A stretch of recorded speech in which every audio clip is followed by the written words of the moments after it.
Jo, and I have been in Zurich for 7 years, in Switzerland for 8 years. I lived in Lucerne for a year.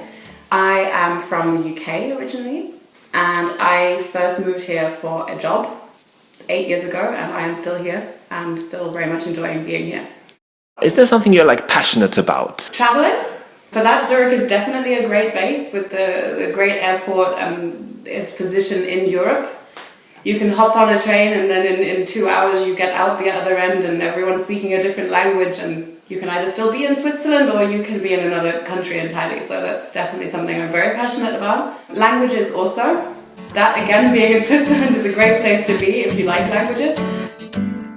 The first one could be a little bit controversial actually. I would say a little bit schizophrenic. Zurich has a reputation for being a city of bankers and for being very stiff, and I think you can definitely see that side of Zurich, but there is also a side of Zurich which takes a little bit more effort to discover, and it's more alternative, it's more local, it's very international. There's a lot of expats here, but also a lot of Swiss people who have lived somewhere else, and dynamic. It's a city that is changing.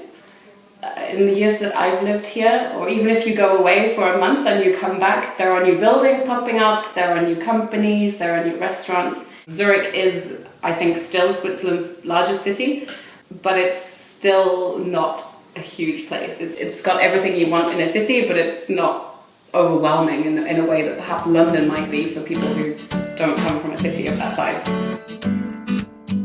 It's not hugely different from the UK or from France, but there are certain things that are quite different.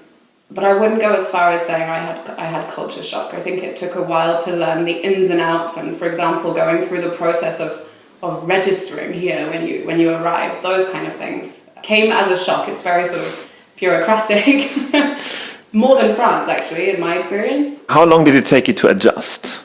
I think after say a year and a half, that's when I felt that I had a good group of friends and that I could really understand and be a part of the society. I think that's when I started to be a little bit settled.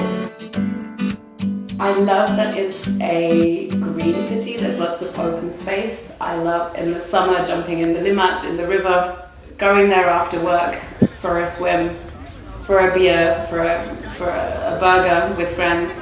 And it's a very bikeable city, so you can cycle around relatively safely. What I don't like so much, some days can be dead in the city, unless it's a beautiful sunny day and you are by the river where everyone else is on a Sunday. In the sort of the residential areas, it's quite quiet.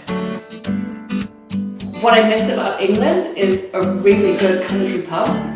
This is something that, however hard people have tried, you cannot reproduce overseas. And this might come as a surprise, but there are parts of the food that I miss. Really good English sausages, for example. Or a cup of tea that's made correctly. No, a good English cup of tea, I would say, is also something. But generally, no, I don't really miss it. It's so easy to go home. It's not the end of the world. Watch the entire interview on What's It Like TV. Our interviewee shares personal experience about all aspects of living abroad. For example, what's it like to integrate and make friends?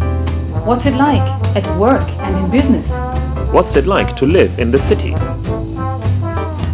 What's it like to bring a partner and kids?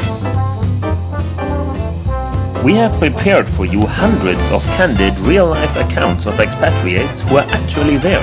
It is almost as if you call them directly. So see you on What's It Like TV and get all your answers before you move.